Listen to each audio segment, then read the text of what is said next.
اعوذ باللہ من الشیطان الرجیم بسم اللہ الرحمن الرحیم۔ تمام دیکھنے اور سننے والے ناظرین کو میری طرف سے السلام علیکم۔ خشخاش کو دودھ میں ڈال کر ابالیں اور اس ابلے ہوئے دودھ میں 1 چمچ خالص شہد ڈال کر پی لیں۔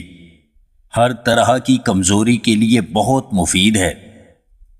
زیتون کا تیل استعمال کرنے سے جسم میں موجود فاسد مادے ختم ہو جاتے ہیں اور خون صاف ہو جاتا ہے۔ اگر اخروٹ کا تیل دودھ میں ڈال کر پیا جائے تو بدن کو طاقت ملتی ہے اور خشکی دور ہوتی ہے۔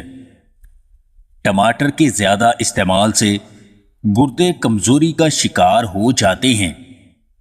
اگر نیند نہ آنے کی شکایت ہو تو سونے سے پہلے پیاز کا استعمال کریں۔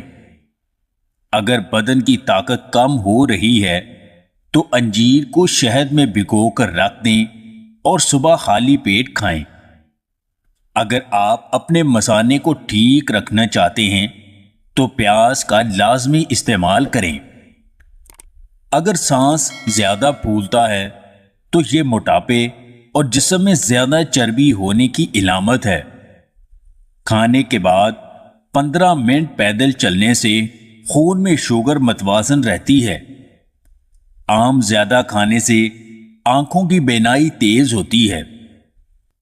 بدن کے کسی بھی حصے میں چنبل پر ہلدی کا گاڑھا لیپ کرنے سے چنبل ہمیشہ ختم ہو جائے گی۔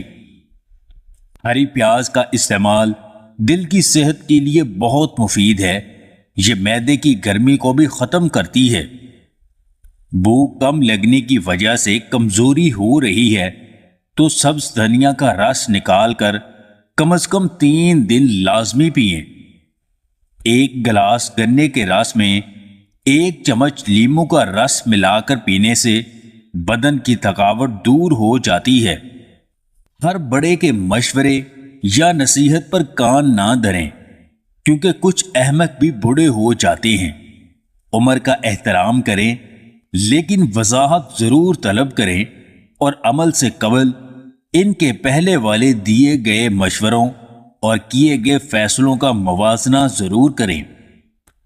اگر آپ کو ہماری یہ ویڈیو پسند آئے تو اسے لائک اور شیئر ضرور کیجیے گا، اور مزید ویڈیوز حاصل کرنے کے لیے دیسی ٹپس پوائنٹ چینل کو سبسکرائب کر لیں۔